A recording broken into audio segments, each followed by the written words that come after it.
Today's guest is Tracy White, who works internationally with patients suffering with complex skin conditions. She has a particular interest in eczema and topical steroid withdrawal.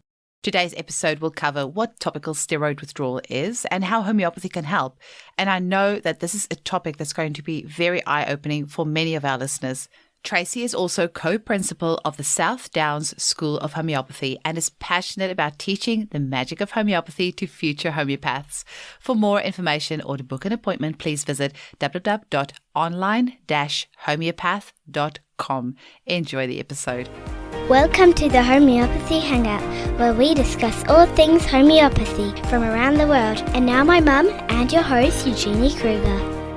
Hello, homies, and a very warm welcome to Homeopathy Hangout.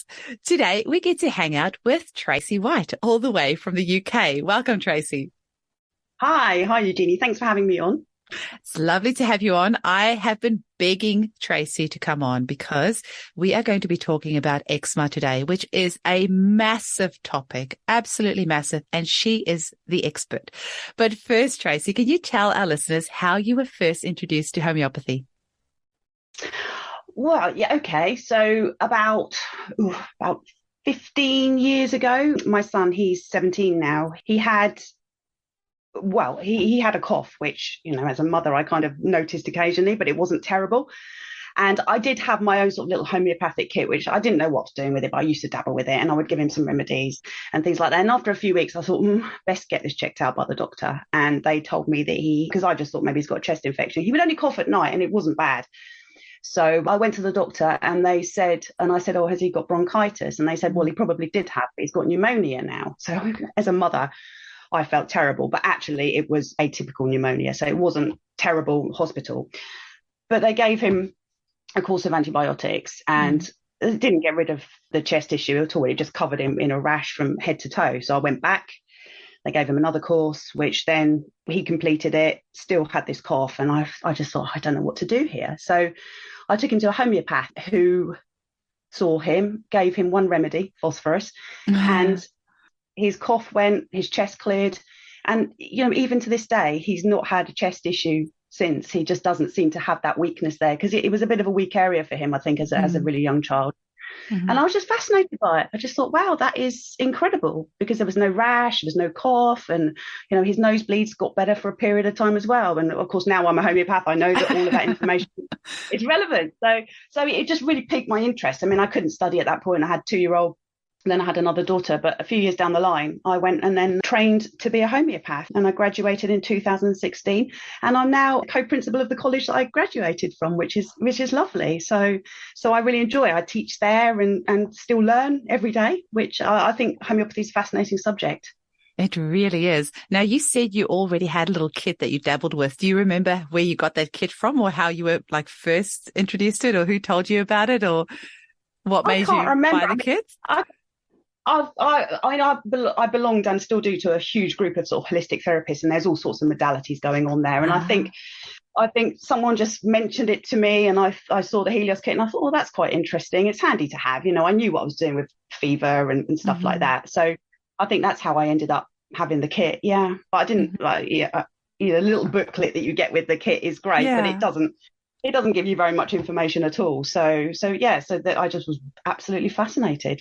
It's amazing how many people say that they had a kit lying around, or they've bought an arnica, or they have a homeopathic book lying around and they didn't even realize it was there. It's, just when that seed is ready to erupt and germinate, then you suddenly start seeing these things. So it's all in front of us, but just when the time is right is when you really resonate with it and use it. Now, you are an expert in treating eczema, and one of my clients that I've been treating for quite a while, and I had, we'd have success and then they would relapse a little bit, have success, relapse a little bit. Ended up getting in touch with you, and she has had such good results with you. And I am just so glad. And I've referred a couple of other people to you as well with specifically topical steroid withdrawal, because that is nasty. It is just something that's not spoken about.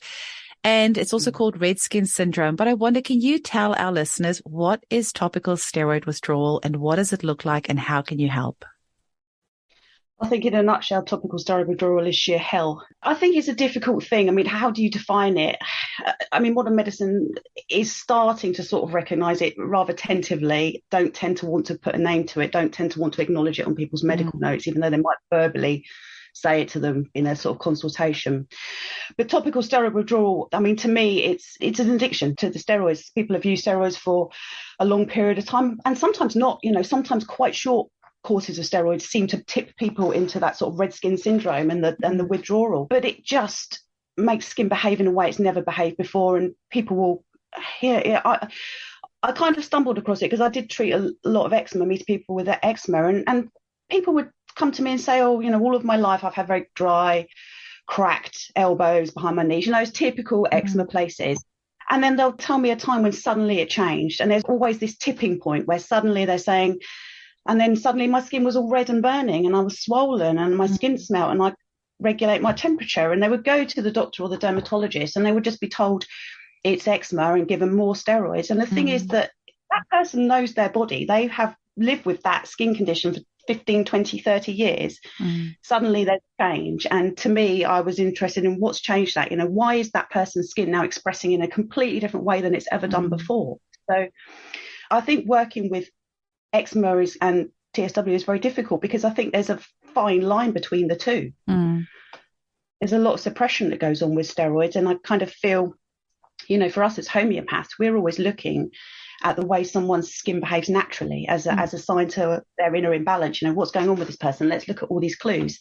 And that is great for eczema, but I question how many people actually really have eczema, and are we seeing it clearly? Is this a steroid picture that's going on with them, or is it their natural skin? And I think that's what makes it quite tricky to treat sort of holistically, because if we repertorised every single TSW case, we will come to sulfur every day of the week. And to me, that just often will just aggravate people if you're not careful with it. So yeah, I think TSW is a huge issue, and I think this comes down to the way it's prescribed and what is a safe application of a steroid and how long is it safe to use it for. And patients will come and tell me stories of being given a really strong steroid for a little baby and told to put it on every time they change the nappy. I mean, that's, with a young baby, you could be changing 20 or 30 nappies a day. I mean, and you're covering a really young child with a really strong steroid. I mean, to me, it's shocking.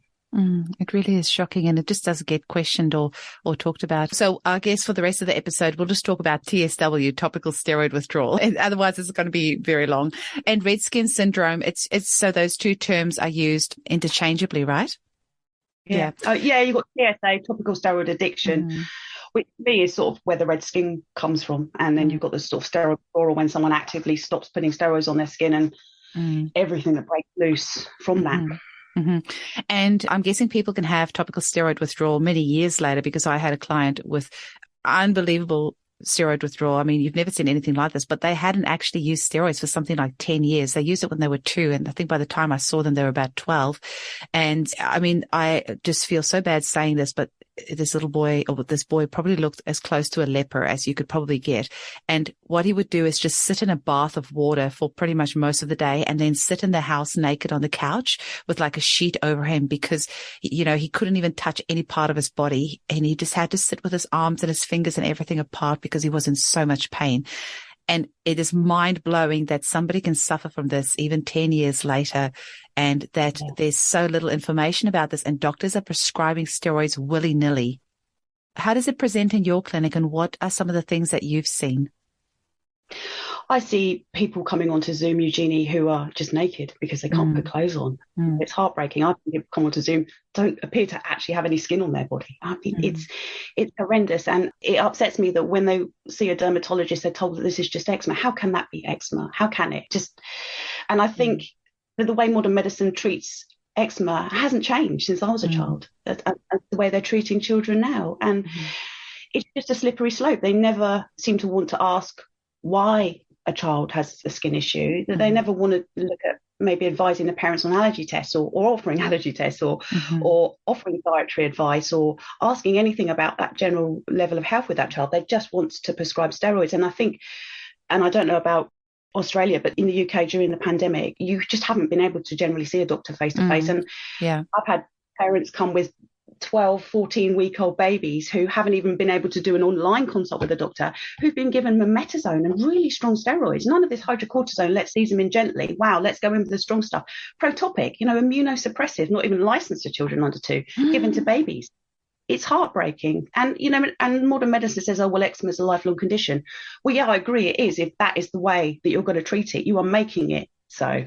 So, yeah, I see all sorts, and it's really traumatic for people. I mean, I think unless you go through it, which I've never have, but unless you go through it, you really have no idea of the level of suffering that people endure in TSW and the anxiety, because they can't see an end to it. There is this constant, is it going to flare again? Am I going to go back to square one? It's awful. And how long do you typically find that people go through this process without homeopathic treatment and then with homeopathic treatment? Like, I know it's like how long is a piece of string, but what sort of results do you generally tend to get? And sorry for the tricky question. I know it's impossible to answer, but I'll put it out there anyway. You're right. I mean, how long is a piece of string?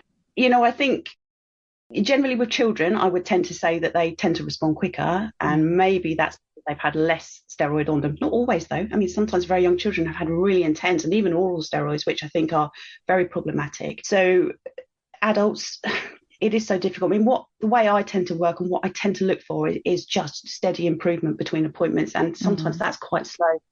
And people, patients, they will often go through flare cycles. And again, what I'm looking for is that it's not as intense, it's more short-lived, and often when you speak to them, and because they're obviously understandably very anxious that their skin has flared up again, and so we'll look at how long that's lasted for, and they'll say, oh yeah, actually it only lasted 2 weeks, and last time I was in this it was 2 months, and actually I did manage to sleep a little bit better than I did before, and the itch wasn't quite so bone deep as it was before, or didn't get all the sort of temperature regulation issues. So all of these things, to me, I just think, right, it's heading in the right direction.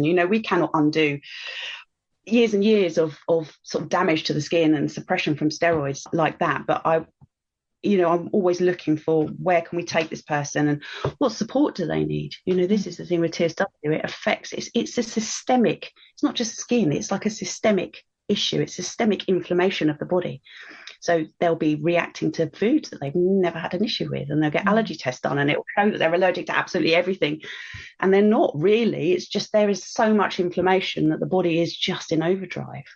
And the thing is, it's important what you said about the small gains and just focusing on those, because with Hering's law of cure, the body cures from the top to the bottom, from the most recent complaint to the oldest complaint, and from the inside to the out. So unfortunately, the skin is the last thing that is going to heal in the body. The body is going to first prioritize your mental, emotionals, the most recent things, your internal organs, and the skin is the last. But unfortunately, as humans are vain, and we don't like to present this skin of ours to the outer world. To be fair, sometimes you physically cannot if you have a really bad TSW, because the skin is literally, you cannot put any clothes on, so you cannot go outside.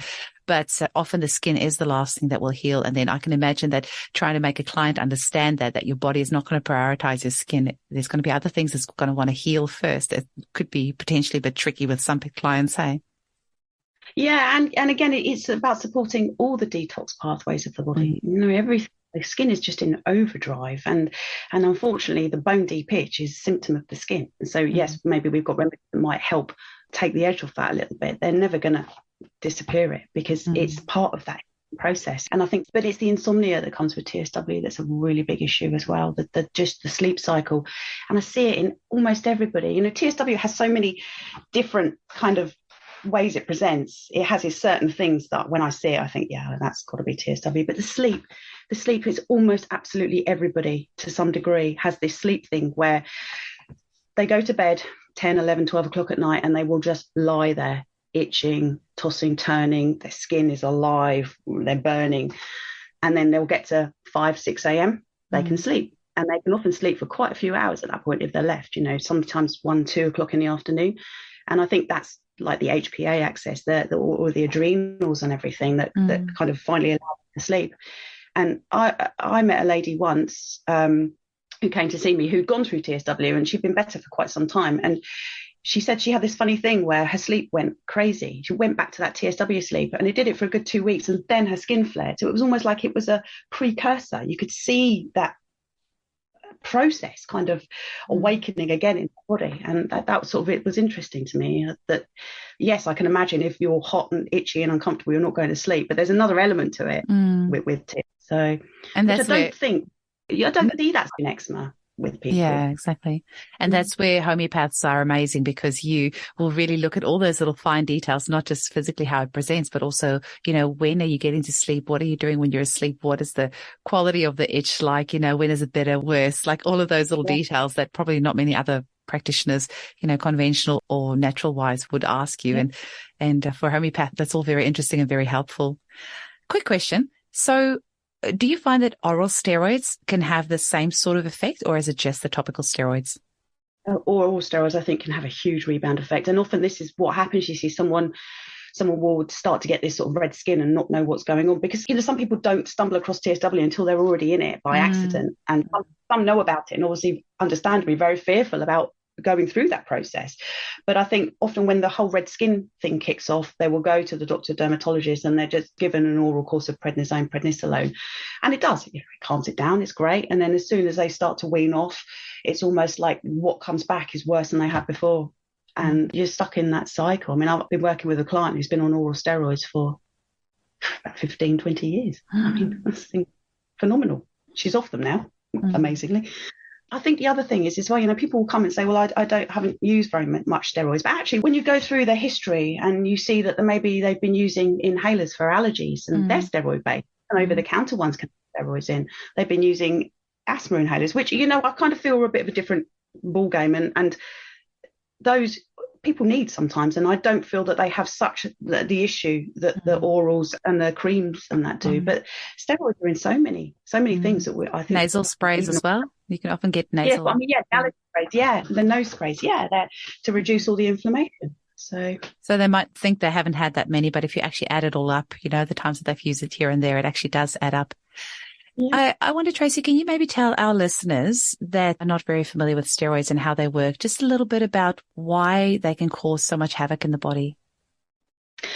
I think steroids, they suppress the skin. That's their job. They're to reduce or to suppress inflammation on the skin. And I think often what you see is that initially they're really effective at doing that. But often what you'll also see, and especially from parents of very young children, is that the baby comes and gets those typical sort of patches on its cheeks that is very common, infantile eczema, creases, elbows, knees, all of that. And so they're given a little bit of steroid, which they just put sparingly in these places. And then a few days, weeks later, there's a bit pops up here. So because the body's smart, it's like, I'm trying to get something out and you're stopping me doing it here. So I'm just going to pop it up here for your attention. And so of course the doctor tells them, oh, just use that steroid there. And then it's somewhere else and somewhere else. So I kind of feel like you end up chasing it around the body. And I think over long periods of time, it affects all the blood vessels, like the vasodilation, which is where all this redness comes from. It affects the elasticity of the skin. It thins the skin, it can hyperpigment the skin. It can do a lot of damage. And it's like, what's modern medicine want them to do? Just to use that forever? There has to be some kind of addiction that comes in. It's like anything suppressive. Like if people are on antidepressants, when they come off of those, they don't just stop them cold turkey, because everything goes mad. I've got clients that scrape a little tiny bit off each pill over a really long period of time to just slowly wean away. So this is what I feel steroids are like. I can't understand what modern medicine expects. They tell you to use it religiously every day, twice a day for 2 weeks, and then start to taper down. But then it just comes back. It's going to, because the reason why it's there is still happening. And so it's back on that cycle again. So I wonder, Tracy, do you have some cases that you can share with us? Because I know our listeners love hearing cases, and maybe if somebody's listening to this who's really struggling with TSW, that could use a little bit of hope. Yeah, I've got loads of eczema cases. I've got hundreds of sort of TSW cases. The reason why I kind of started to think about TSW was, I would see a lot of eczema, like I said, and I would see people saying, oh, my skin's behaving like it's never done before. I also was chatting to a guy who, funnily enough, lived in my street years ago, and he asked me what I did, and it was just over the garden gate, as you do, and I explained about homeopathy and talked about sort of TSW. And he's in his 40s, and he was really interested. And he told me that he'd put himself through TSW about 10, 15 years prior, when no one had heard of it. And he he'd had a life where he had a lot of eczema as a baby. His dad was a pharmacist. He would put lots of really strong steroids on him, bandaged them on, and this went on for years. And then this guy carried on doing that in his 20s and 30s, and to the point where his skin went red and burnt, and he got to that point where this isn't my normal eczema, and he decided to stop the steroids cold turkey, and everything went crazy. And he talked to me about his experience, and he said what helped him, and he found that acupuncture, he said, he felt really helped to sort of reduce his inflammation.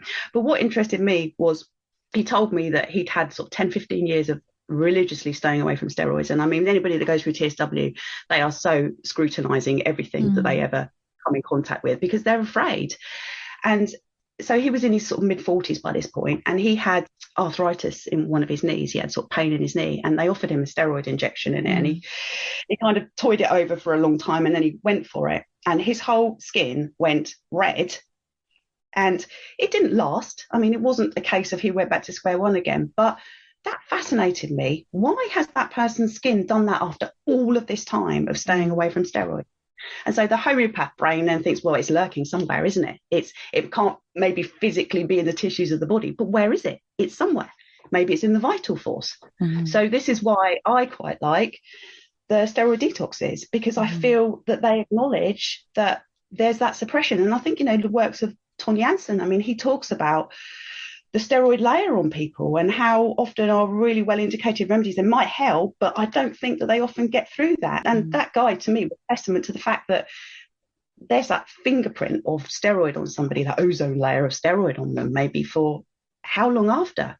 So I quite like using a lot of the detoxes with sort of support remedies alongside. I love classical homeopathy, but I think we live in a world of real toxicity, and this is TSW is a man-made, man-created, drug-created, and I know Ian Watson gave it the proper name, didn't he? A drug-created illness, and I can't remember what he said, but this is exactly what this is. And so I guess as homeopaths or holistic therapists, however anybody is working with TSW, you cannot apply. You've got to think about it from that level. This isn't a natural illness that someone's struggling with. I think it's called iatrogenic illness. That's it. That's it. I remember him saying it. I'm thinking, well, that's a good word. I'll remember that. It is a good one. It's kind of like supercalifragilisticexpialidocious. Even the sound of it is something quite atrocious. If you say it loud enough, you'll always sound precocious. So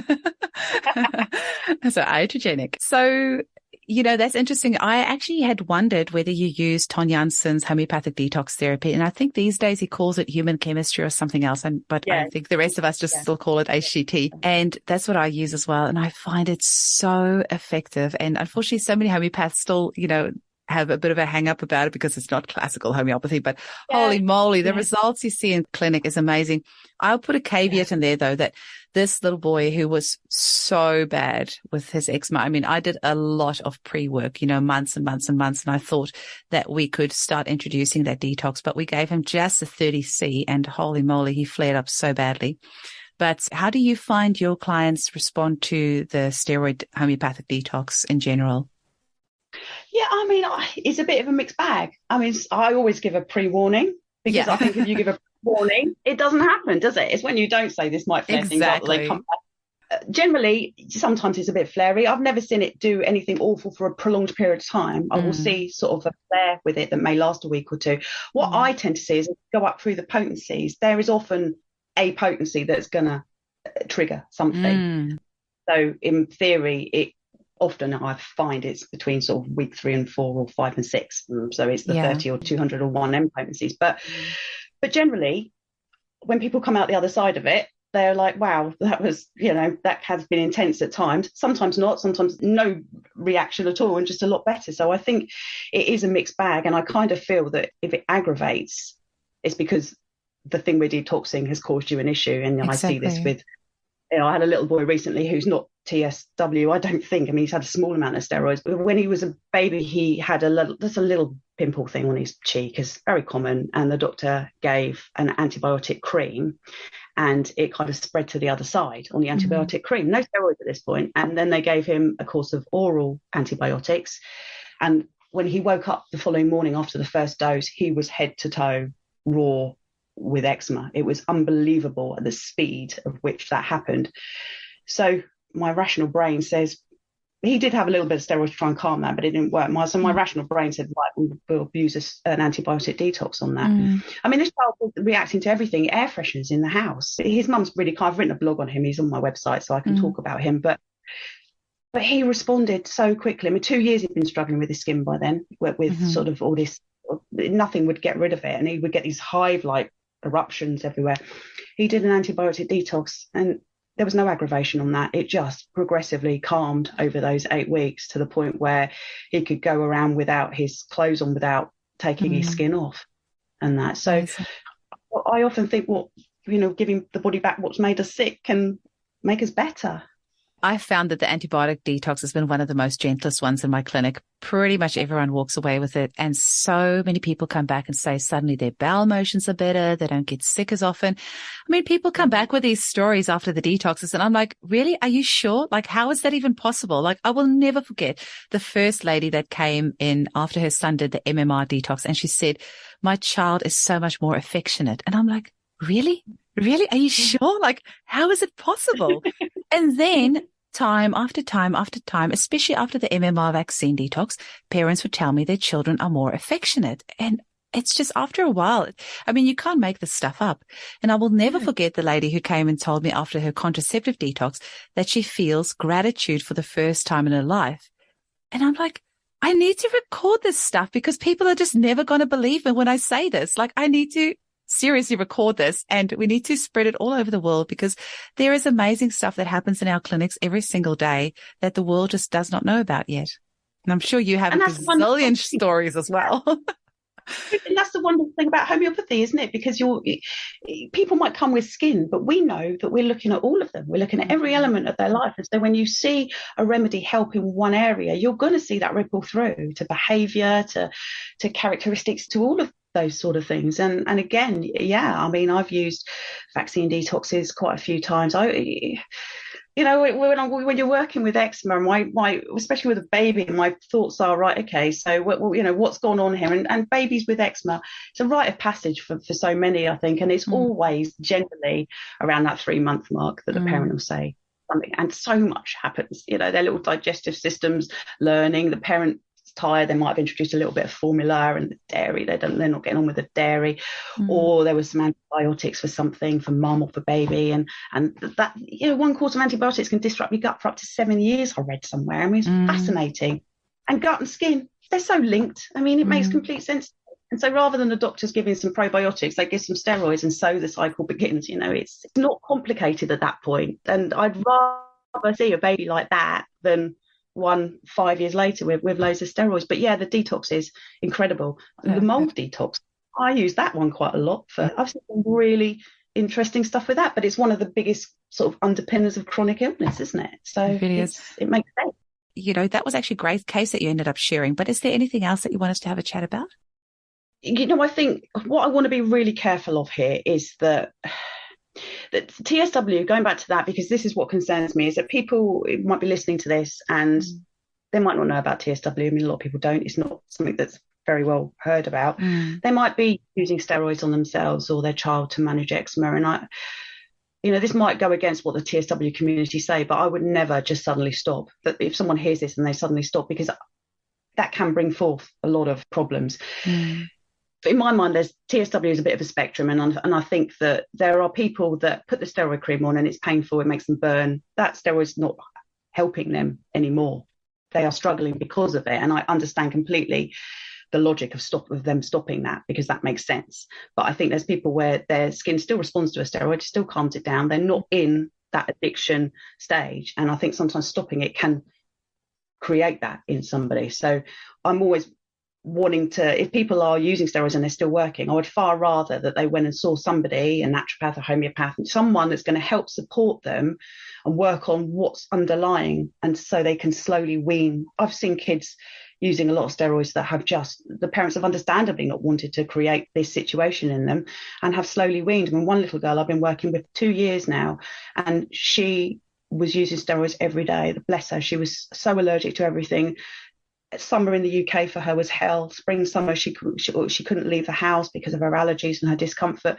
This year, she hasn't used steroids for as long as I can remember. She's been camping. I've had photos of her in fields of flowers and with just the tiniest little bit of redness behind her knee, which isn't an issue, sleeping through the night. And this little girl used to want to be a skeleton because of her skin. I mean, so I think there are ways to work with TSW depending on where someone's at with it, really.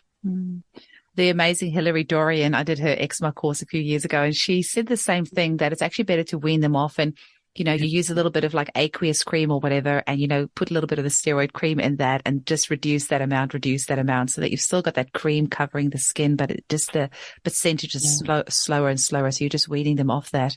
So that's actually really good advice.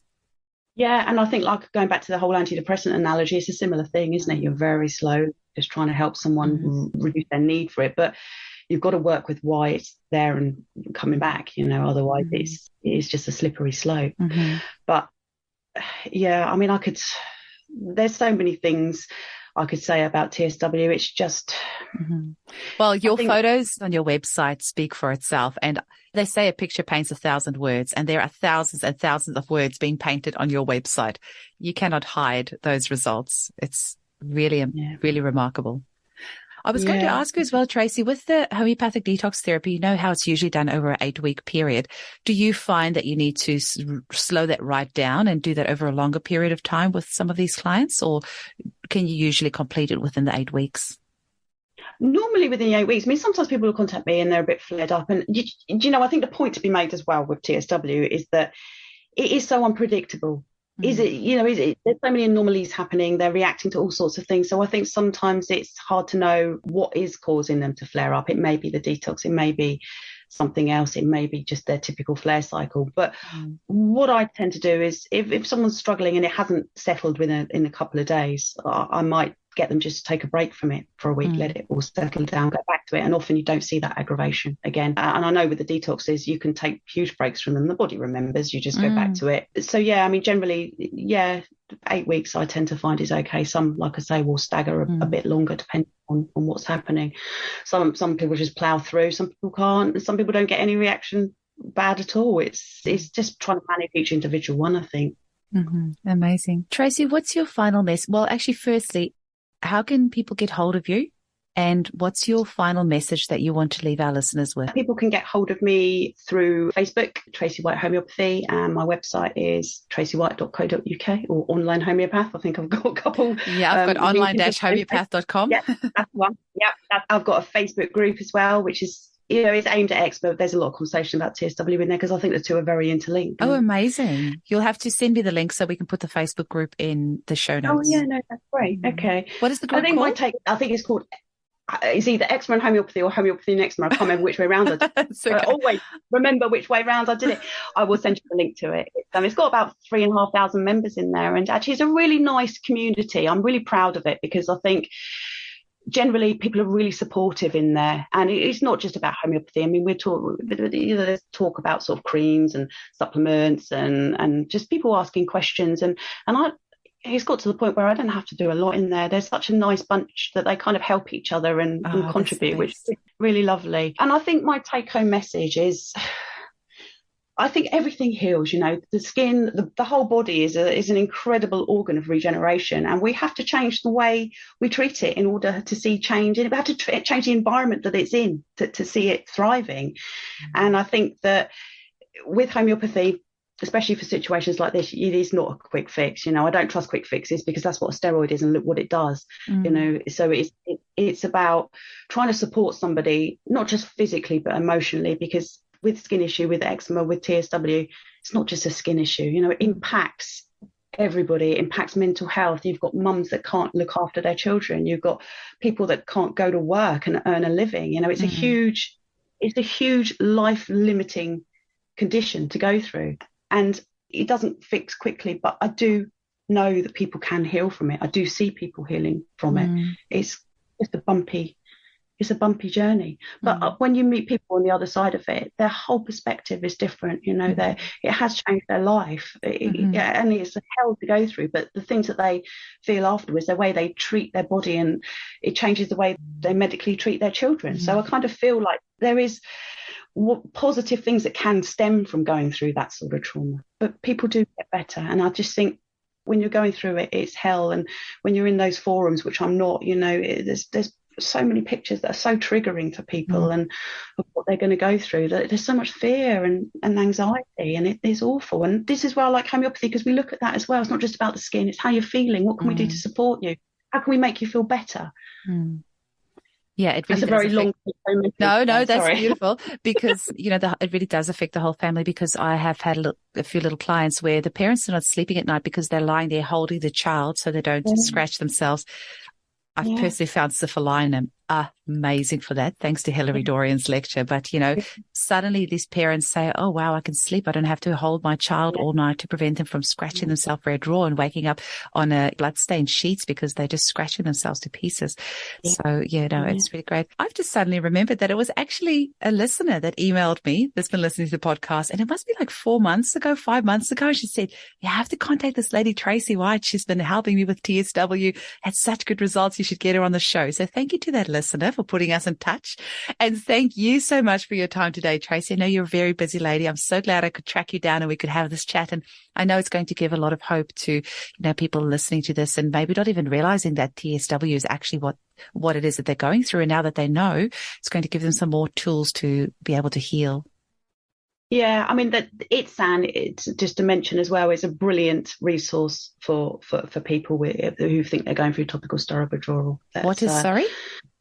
ITSAN, so it's ITSAN. I think it's a charity. It's an international charity that recognises TSW. It's very supportive. There's a lot of information and advice on there. It's brilliant.